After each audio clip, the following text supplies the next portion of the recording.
Nako, heto na po mga karibyo natin. Diyos ko po, paalam na. Nako, paktay na, malaking disbaran to.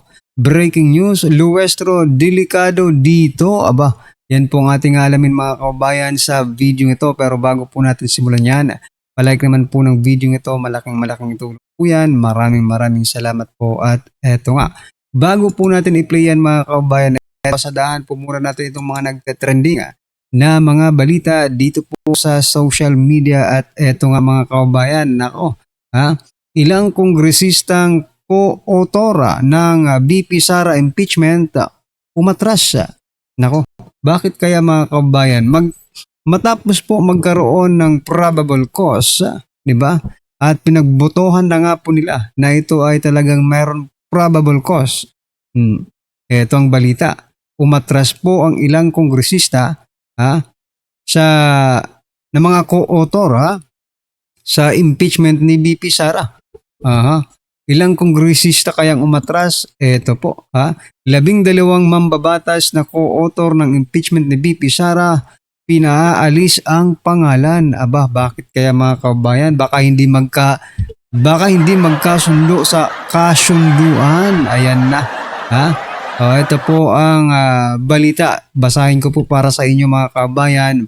Pinalis ng ilang congressman ang kanilang pangalan sa pagiging co-author ng impeachment laban kay BP Sara Duterte dahil sa takot na posibleng political backlash. Aba, batay sa ulat ng politiko, kumalat na umano sa hanay ng mga kongresista ang draft resolution bago dumating ang May 4. Ang nasabing dokumento ay naglalaman ng detalyadong timeline ng proseso ng impeachment. Mula sa paghahain ng reklamo noong Pebrero hanggang sa naging pasya ng komite noong April 29. Mahigit 40 na mga unang nakalistang may akda ng resolution sa pangunguna ni Jervel Luestro. Gayunman, ayon sa isang informante,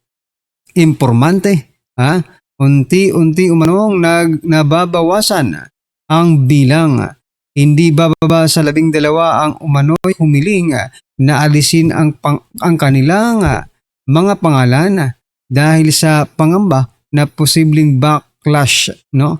May ulat din na ang ilang pangalan ay isinama nila Luestro at House Majority Leader na si Sandro Marcos, kahit hindi raw nais ng mga ito na maging bahagi ng resolusyon. Aray ko po, ano to? Pala desisyon kayo, Kayo na ang magdidesisyon para sa kanila. Hoy, meron po tayong tinatawag ng demokrasya. Ngayon, kung kayo po ang magdidesisyon na isama ang kanilang mga pangalan kahit ayaw nila, hindi na po yan demokrasya mga kababayan. Diktatorya na po yan mga kababayan. Alright. Ito pong naging komento ng ating mga kababayan patungkol dyan. Sabi po dito ni Dodds, ayan, alam kasi nilang sa inidoro ang shoot nila kung ipipilit nila ang impeachment. Ayan na. Yung 12 lang ang umatras pero marami pa ring pabor sa impeachment. 1/3 lang ng HOR votes ang kailangan. Tapos diretso na sa Senado ayon po kay Jay, pero kung iintindihin mo, Jay, yung mga nangyayaring ito, isipin mo mga co-author po iyon, ibig sabihin, kasama na talaga sila doon sa simula pa lang ng proseso. So kung sila nga mga kababayan ay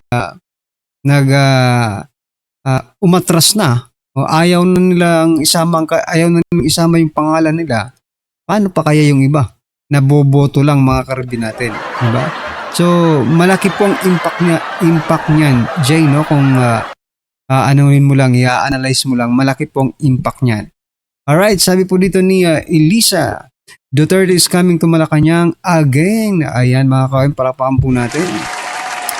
May mga grupo sa Visayas at Mindanao kasing nagbanta na kung sino ang pipirma sa impeachment, tatandaan nila yon at hindi na nila iboboto pa, correct? Pero mayroon pong isang mayroon pong isang vlogger Sabi po dito ng isang vlogger at isang, ito siya, kilala ito, sikat po ito mga kabayan kasi nagtrabaho po ito sa SMNI bilang anchor. Ayan. So kung matatandaan nyo, buhay na buhay pa naman ito si Mike Abe. Ito po kasi ang ni Mike Abe. Di ba sabi kanina, Visayas at Mindanao? Ito po si Mike Abe. Sabi po dito ni Mike Abe, mga kabayan, madami na palang taga Mindanao at Visayas pati OFW sa ayaw na din sa Duterte. Nagtatanong po siya mga kabayan. Sasagutin po natin siya mga karibin natin. Naku, baka ikaw lang ang may ayaw sa Duterte dahil may galit ka, Mike Abe, sa Duterte. No? Ito po yung sinasabi ng veteranong mamamahayag na si Mike Abe pero bastos rin naman at bias pa. Walang prinsipyong mamamahayag ito mga kaubayan. Mike Abe is one of the example mga karibin natin na sinasabi natin mga bayarang media. Diba? Siya po yun mga kaubayan. Matapos po siyang mapatalsik sa SMNI. Maybe nagtatanong din po tayo Mike Abe kung bayarang media ka rin ba? Diba? Ito po ang naging komento ng ating mga kababayan patungkol po dyan yung sinasabi ni Mike Abe na marami daw mga taga Mindanao at Visayas, pati mga OFW mga kababayan ay ayaw na sa Duterte. Paano nangyari yun? Ito po. Sabi po dito mga kababayan ni Rizal Colasito.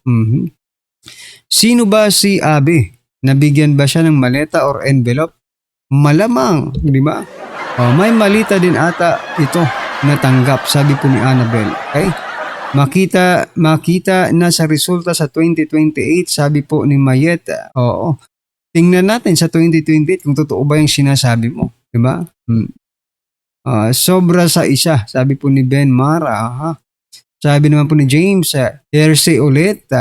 Walang kredibilidad ang mga walang utang na loob. Kilala sa SMNI pero sinungaling mo. Sinungag. Anong sinungag? Sinungag mo ang amo mo. Okay lang naman na mayroon kayong alitan pero di mo dapat sirain. Ingrato di bobo. Ayan, ingrato di bobo. Itong si Mike Abe, sabi po ni James Hardy Magaso. Sabi naman po ni Eva, thinking like a hawk. One can never be like an eagle. Ayan, ayan mga kabayan, no? Ayan, ano po ang inyong opinion dyan patungkol kay Mike Abe sa kanya pong pagtatanong? Nagtatanong lang po mga kabayan, no? Baka birahin tayo nito. Ano pa naman to? Veteranong mamamahayag, no? Veteranong sinungaling yata ito, mga karabin natin, ha? Anyway, eto pa, bago po natin i-play yung video mga kabayan na ito, pagbigyan niyo po ako, gusto ko lang pong i-share ito. Kasi kung si Ridon, sabi kasi ni Ridon kanina, nabasa ko lang, 2 weeks, impeach na daw si BP Sara. No? Grabe 2 weeks, impeach na si BP Sara. Yun po ang plano nila. Pero ngayon pa lang, nabubulilyaso na. Kung ganito kaya ang gawin ninyo, may isa po kong nakita, isang mayor mga kabayan, no? Mas matalino pa kay Ridon kasi ito po ang sabi niya mga karabin natin. No? Si Mayor Kramer Olaso ng Zamboanga City. Sabi niya po dito mga karabin natin, unahin muna ang krisis kaysa sa impeachment. Pero kay Ridon, 2 weeks lang impeach na si BP Sara. No? Sa 2 weeks bang yan? Makaka-recover na ba tayo sa krisis, Ridon? Pag na-impeach mo ba si BP Sara, makaka-recover na tayo sa krisis? Nako, wala nga kayong ginagawa dyan sa House of Representatives kung di BP Sara, impeachment, BP Sara, Duterte, BP Sara, no? Lahat po ng ginagawa nila dyan, lahat po ng mga galawan ngayon dyan, no? Ay patungkol na sa impeachment. Nobody cares about the ordinary Filipinos mga kababayan. Yan po ang tandaan natin, no? Kasi wala naman po silang ginagawa patungkol po sa krisis. Ayan. Mabuti pa po itong isang mayor ng Zamboanga City na si Mayor Kramer Olaso. Buti pa siya. Pinaalalahanan na kayo na unahin muna ang krisis kaysa sa impeachment. Nako po. Anyway, eto po ang naging komento ng ating mga kababayan. Ay wala pa lang komento kasi bago nga ito 4 minutes pa lang mga kababayan. So wala pa po siyang komento. Pero masasabi ko lang po dito, sa mayor na ito, napakagaling mo sir dahil na-analyze mo yung ginagawa nila, di ba? Oo. Anyway, ano po ang inyong masasabi dyan mga kabayan? Just comment down below at eto, pasadahan na po natin yung video. Pasok pa. Breaking news. Grabe itong balita na ito. Ha? Itong si Congressman Luistro o itong si Representative Luistro sa chairman ng Committee on Justice. Sabi ng mga eksperto, pwedeng madisbar ang kanyang ginawa. Pero bago ko ipapakita yung video na yan, no? Don't forget guys, i-like, i-share itong video na ito para makatulong na aabot sa ating mamamayang Pilipino. At mag-subscribe na rin ha sa mga bago pa lang dito para updated kayo lagi. Okay? Libre lang mag-subscribe, kaya subscribe na kayo. So, ito yung balita, panoorin ninyo. Narito, Balitang Pinoy TV.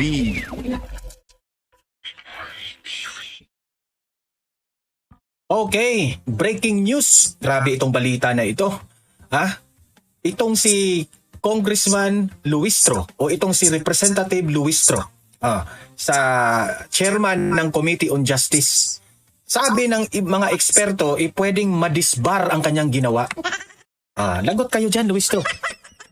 Pwede siyang madisbar dito sa ginagawa niya sa yung pagdinig ng impeachment complaint laban kay VP Sara. Kasi po, lawyer na lawyer ka, pero parang binabaliwala mo na yung batas natin sa Pilipinas. Kasi po, dito kasi siya yung pinakadahilan na parang nasira na ang Committee on Justice. O pangkalahatan na, yung Kamara, nasira na dahil kay Congressman Luistro. Okay? Kasi parang nakalimutan niya na lawyer siya. Nakalimutan niya. Sa bagay, I cannot blame her na makakalimutan niya na lawyer siya kasi pati nga yung utang niya kay VP Sara nakalimutan niya. Alam niyo si Luistro, no? Wala nang pinagkaiba dito kaya sino to? Kay Auntie Claire. Puro sila abogado pero parang dahil po sa pera, no? Hindi natin masabi kung dahil ba sa pera or anumang dahilan nila mga kabayan, bakit ganon?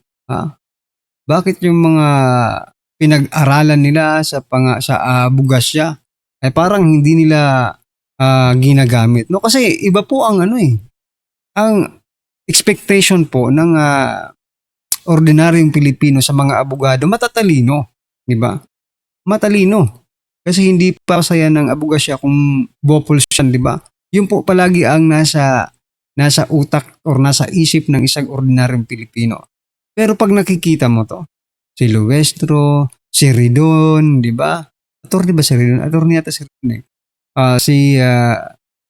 lalo na si Auntie Claire, mga kaubayan, di ba? Pag nakikita mo yan, pag naririnig mo sila, talagang mapapasabi mo, kaya ko rin maging isang abogado, di ba? Kahit ordinaryong Pilipino lang tayo, mga netizen or citizens, no ba? Kahit ordinaryong citizens na tayo, pag pinapanood mo si Castro, si Ridon, si Luistro, parang masasabi mo, pwede rin pala akong maging abogado. Kung yan lang pala ang mga ng abogado, mga karakas, kayang-kaya, di ba mga kaubayan? Ako po. Ito yung sinasabi ko talaga na kawawa yung bansang Pilipinas kung meron po tayong mga government officials na mga ganito. Okay? Dahil kay Luistro nasira pati tuloy ang House of Representatives. At ano ang reaksyon ng taong bayan dito? Di syempre, nakakahiya. Grabe, kung titingnan mo sa social media, mapapansin mo lahat doon. Wala talaga. It's already political circus. Para bang sabi ng taong bayan na tayo lang naman ang pinagloloko dito. Pero don't worry. Kasi pagdating ng panahon na babaliktad na, may panahon yan na si VP Sara na ang magiging presidente ng Pilipinas. Ewan ko lang kung saan pupulutin itong si Luistro. At heto pa, may grabe itong kumakalat na balita na ito. Kasi alam niyo naman, ang kapatid ni VP Sara, na itong si Congressman Paulo Pulong Duterte, maraming kaibigan yan dyan sa House of Representatives. Di syempre, alam ni Congressman Paulo Pulong Duterte kung ano yung mga kalokohang umuugong dyan. At isa dyan, sa kalokohan na yan, bayad ang votes. Kasi may plenary na, di ba? Magbuboto na sila kung Papayag sila na i-impeach si VP Sara o papayag sila na hindi ituloy ang impeachment trial. Dalawa ang kanilang pagbobotohan. Yung mga balimbing mag-a-abstain yan. Ngayon, usap-usapan dyan na kapag hindi ka boboto or if you will vote no to VP Sara as ituloy ba ang impeachment complaint, wala kang budget sa iyong distrito. O kung meron ng budget ang distrito mo, pero maliit lang. Pero kung you will vote to support the Committee on Justice ni Congressman Luistro, malaki raw ang kikitain ng distrito mo. Ganyan na po. Meaning to say, kung susuporta ka sa presidente, ito kung susuporta ka sa administrasyon, masarap ang buhay mo as congressman. Pero kung may prinsipyo ka na pagka-congressman at nakikita mong may mali sa impeachment trial dito kay VP Sara, hindi ka talaga boboto. Di ba? Makonsensya ka. Si VP Sara na walang kasalanan, ginigipit kung ano-anong mga kinakaso nila, kung ano-anong pamimintang nila para masira lang, para hindi manalo sa 2028. Tapos ikaw, congressman ka ngayon, sasabihin mo, paninindigan ko ang aking prinsipyo at ang aking paniniwala, ang aking konsensya na ang impeachment trial ay hindi dapat matuloy dahil sumusunod lang po tayo kung ano yung nakasaad sa batas. Kung ikaw ang congressman ka, na ganun po ang mga pag-iisip mo, sasaludo sa inyo ang taong bayan. Sasaludo sa iyo ang taong bayan. Pero, ang mga nakapalibot, especially dyan sa majority na hawak ng anak ng Presidente Marcos, ang tanong, mabibigyan ka ba ng budget? So, ngayon, dalawa ang pagpipilian ng representative o mga congressman. Ang prinsipyo ba nila o yung pera? Dalawa ang So mga kabayan, no, kung nung unang impeachment ni VP Sara ay talagang pinili nila na magkaroon po sila ng pera, budget, no. Sabi nga incentive kasi naghihirap talaga rin ng mga panahong yun. Mas lalo na ngayon naghihirap mga kabayan. Pero mayroon pong twist ngayon kasi malapit na po yung 2028 election, no. Yan po ang panlaban natin ngayon kasi malapit na po ang 2028 election. Yung mga may mga natitira pang prinsipyo diyan, maybe, no? Ngayon pa nga lang, 'di ba, yung sinabi ko kanina, meron na pong mga bumabaliktad ng mga congressman. Okay? Sa kampo. Sa kampo mismo nila mga kababayan, meron na pong nagsisibaliktaran at pinatatanggal ang kanilang pangalan, no? Doon po sa impeachment ni VP Sara. And that is the good sign mga kababayan. Sana nga magtuloy-tuloy na. Magkaroon po ng domino effect yung mga pagpapatanggal ng kanilang mga pangalan dyan po sa impeachment ni VP Sara. Ayan mga kababayan, ano po ang inyong opinion, reaction patungkol po sa video ito? Just comment down below at syempre, huwag pong kalimutang i-like ang video ito. Malaking tulong po yan. Maraming salamat po.